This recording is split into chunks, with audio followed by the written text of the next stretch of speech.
Stabbing बाद में की है। ये आप कैसे कह सकते हैं? बिल्कुल हुई ना, खून का एक कतरा नहीं निकला है।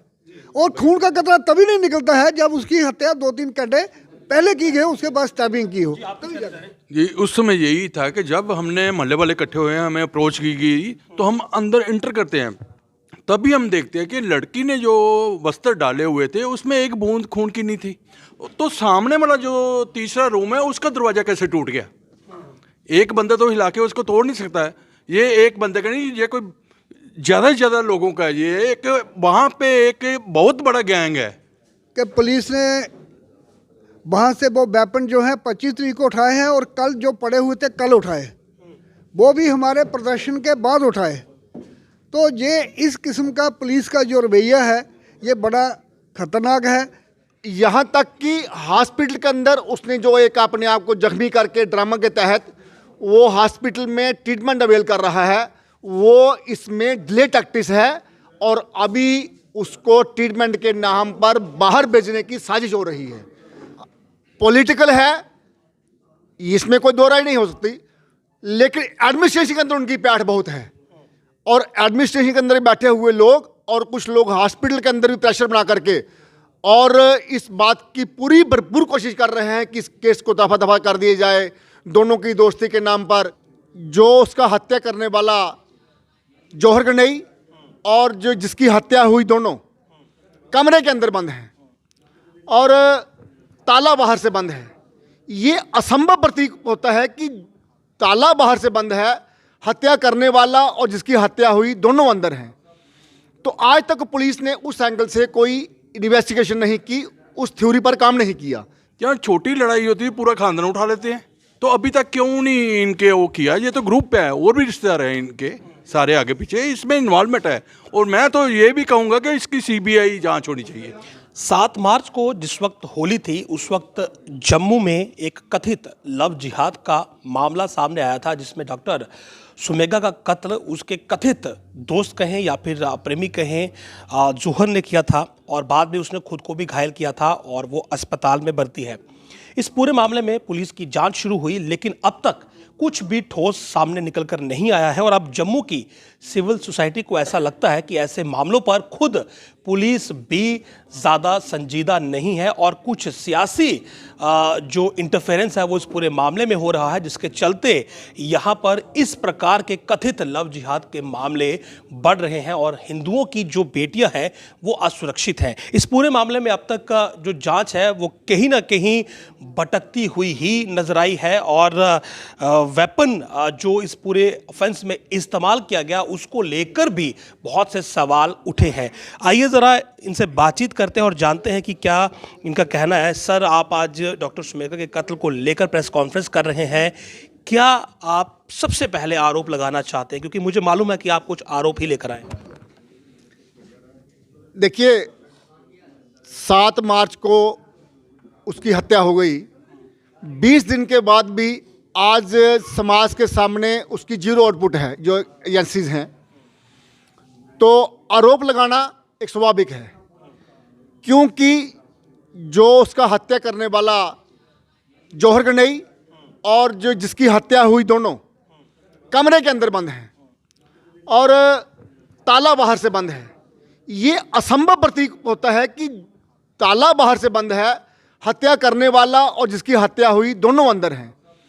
तो आज तक पुलिस ने उस एंगल से कोई इन्वेस्टिगेशन नहीं की, उस थ्योरी पर काम नहीं किया कि कौन लोग उसमें और शामिल हैं। हम लोगों का ये मानना है कि स्पष्ट स्थिति है कि वो जौहर गनई नाम का लड़का अकेला इस हत्या में शामिल नहीं है।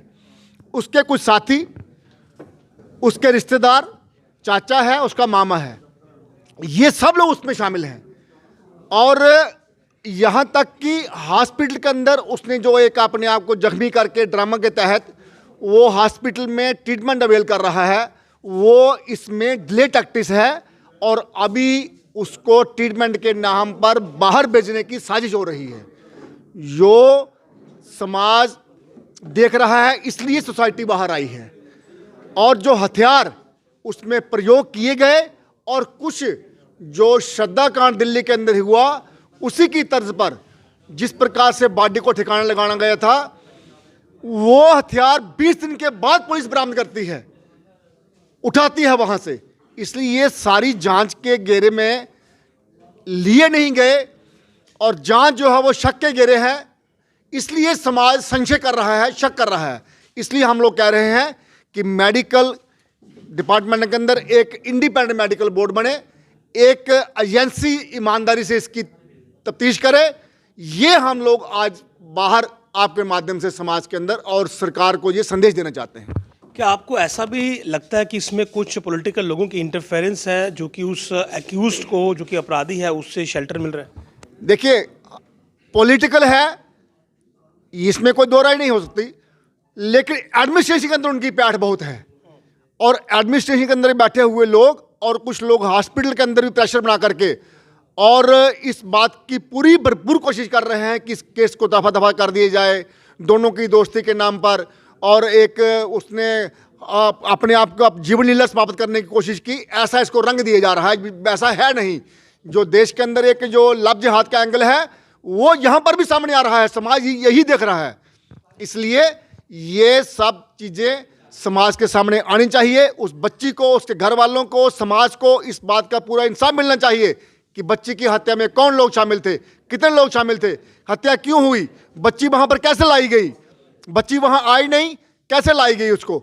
ये सब चीज़ें समाज के सामने आनी चाहिए। आप इनके जहाँ पर ये पूरा मामला हुआ है, क्या आप वहीं पर रहते हैं? ये सुरेंद्र शर्मा जी वहाँ पर स्थानीय कारपोरेटर हैं, कुलदीप मित्र साथ में रहते हैं। जी सर, मैं आपसे जानना चाह रहा हूँ कि अगर आप वहाँ पर रहते हैं तो ये भी बताया जा रहा है कि जो वेपन ऑफ ऑफेंस था वो काफ़ी देर तक वहीं पर पड़ा रहा और बार बार कहने पर भी पुलिस ने वहाँ से उसे सीज नहीं किया। ये ठीक बात है कि पुलिस ने वहाँ से वो वेपन जो है 25 तारीख को उठाए हैं और कल जो पड़े हुए थे कल उठाए, वो भी हमारे प्रदर्शन के बाद उठाए।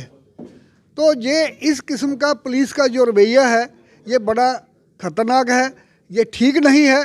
कोई एक चांटा मारता है तो पुलिस की जिप्सी भर के उसके घर से उठा के ले आते हैं थाने में। ये तो मर्डर हुआ है और मर्डर के ऊपर एक और मर्डर हुआ है कि जो लड़की मरी हुई मार दी गई और उसके ऊपर फिर स्टैबिंग की गई। तो ये एक महा मर्डर है। आप एक अहम बात कह रहे हैं कि लड़की को पहले ही मार दिया गया था, स्टैबिंग बाद में की। स्टैबिंग बाद में की है, ये आप कैसे कह सकते हैं? बिल्कुल हुई ना, खून का एक कतरा नहीं निकला है। और खून का कतरा तभी नहीं निकलता है जब उसकी हत्या 2-3 घंटे पहले की गई, उसके बाद स्टैबिंग की हो। जी, उस समय यही था कि जब हमने मोहल्ले वाले इकट्ठे हुए हैं, हमें अप्रोच की गई तो हम अंदर इंटर करते हैं, तभी हम देखते हैं कि लड़की ने जो वस्त्र डाले हुए थे उसमें एक बूंद खून की नहीं थी। ठीक है, उसके बाद ये एक या दो बंदे की गेम नहीं है, वहाँ पे एक बहुत बड़ा जो जैसे होता है 4-5-10 लोग उससे, क्योंकि बाहर गेट को ताला लगा हुआ है। ठीक है, अंदर दो हैं, वो एक तो बेहोशी में था तो दूसरी डेड बॉडी है, बेडरूम में डेड बॉडी थी, ये बाथरूम में गिरा हुआ था। ये पहले किचन में गया हुआ है, उसके पाँव के निशान लगे हैं, फिर बाथरूम में आया। तो सामने वाला जो तीसरा रूम है उसका दरवाज़ा कैसे टूट गया? एक बंदा तो हिला के उसको तोड़ नहीं सकता है। ये एक बंदे का नहीं, ये कोई ज़्यादा से ज़्यादा लोगों का, ये एक वहाँ पे एक बहुत बड़ा गैंग है जो इसी पे चल रहा है, इसी के ऊपर। तो उसके बाद फिर हम चिल्लाते हैं, रोज बोलते हैं, ये देखो यार ये चाकू पड़े हैं परनाले में, 4 चाकू, वो ऐसे थे जैसे कटर होते हैं, कटर वाले। उसकी मंशा यही थी कि पहले इसको मारा जाए, मारने के बाद उसको टुकड़े टुकड़े करके इन्होंने टिकाने लगाने की कोशिश करनी थी, जो इनका प्लान था, जो सबके साथ करते हैं। लेकिन अब जाके कल प्रोटेस्ट होता है तो फिर करते हो, ये कोई छोटी बात है? यहाँ छोटी लड़ाई होती है पूरा खानदान उठा लेते हैं। तो अभी तक क्यों नहीं इनके वो किया? ये तो ग्रुप है, और भी रिश्तेदार हैं इनके सारे आगे पीछे, इसमें इन्वॉल्वमेंट है। और मैं तो ये भी कहूँगा कि इसकी CBI जांच होनी चाहिए, इससे काम नहीं चाहिए। आप वहाँ पर खुद सबसे पहले अंदर गए हैं, आप बहुत सी बातें कर रहे हैं, तो क्या आपको कोई परेशान तो नहीं कर रहा है इस वक्त? अभी देखो, हमने परेशानी में आते नहीं, क्या हुर्रियत थी, हम सामने ठोका था गिलानी को भी, सबको भी। रात को कुछ ये बचपन होता है, ये छोटा मोटा, यार थोड़े 4 पत्थर आप फेंक दो मेरे घर के ऊपर, मेरा भाई सीरियस है इस समय, तो मैं चुप रहा। साफ तौर पर यह कहना है कि इस पूरे मामले में पुलिस की जो भूमिका है वो संदिग्ध है। कुछ प्रशासनिक दबाव हैं और कुछ सियासी दबाव भी हैं, जो कि जो अपराधी है युवक, उसे बचाने की कोशिश हो रही है और इस पूरे मामले को रफा दफा करने के प्रयास हो रहे हैं। लेकिन सिविल सोसाइटी का ये कहना है कि इस मामले में सख्त से सख्त कार्रवाई होनी चाहिए, ताकि एक कड़ा संदेश समाज में जाए कि इस प्रकार के कथित लव जिहाद के मामले रुकने चाहिए, हिंदुओं की बेटियां सुरक्षित होनी चाहिए और ऐसे राक्षसों को कड़ी से कड़ी सजा मिलनी चाहिए जो जानबूझकर इस प्रकार का अपराध करते हैं और मासूम लड़कियों को अपने झूठे प्यार के जाल में फंसाकर फिर उनकी हत्या करते हैं। नमस्कार।